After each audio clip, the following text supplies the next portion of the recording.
A ring of car burglars busted. They're accused of carrying out a rash of crimes in the Alamo Ranch area. Investigators claim they hit 7 cars in just one night. Our Eyewitness News reporter Andrea Martinez joins us now live from the neighborhood with more details. And Andrea, they sound like professionals. Yes, Deborah, Jeff, deputies say they got away with quite a bit. That is, until they got caught. What seems like a quiet street in this Alamo Ranch subdivision became the target of several burglaries just over a month ago. Robert Sheffield, Catherine Martinez, and Michael Metz Jr. were arrested and charged with engaging in organized crime after investigators say they were stealing from several cars on Elijah Stapp. Joseph Tulipano lives on this street. On one side of the road we have gated communities, and we're not gated, so basically they just have free reign to all the vehicles that are in the driveway.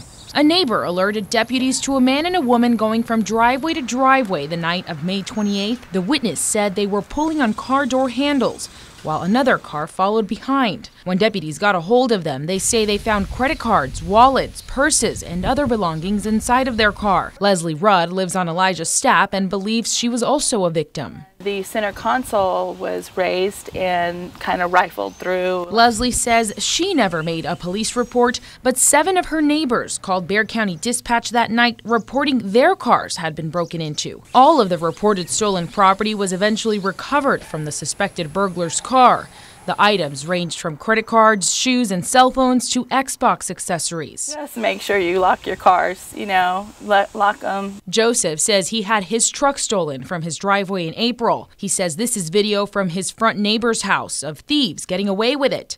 The truck was also eventually recovered. It's unclear if the 3 suspects were responsible. Alamo Ranch, pretty crazy little neighborhood. Now, a few other neighbors I spoke with who didn't want to go on camera say they've purchased security cameras for their homes since the incident and are now being more vigilant. Reporting live in Northwest Bexar County, Andrea Martinez, KENS 5 Eyewitness News.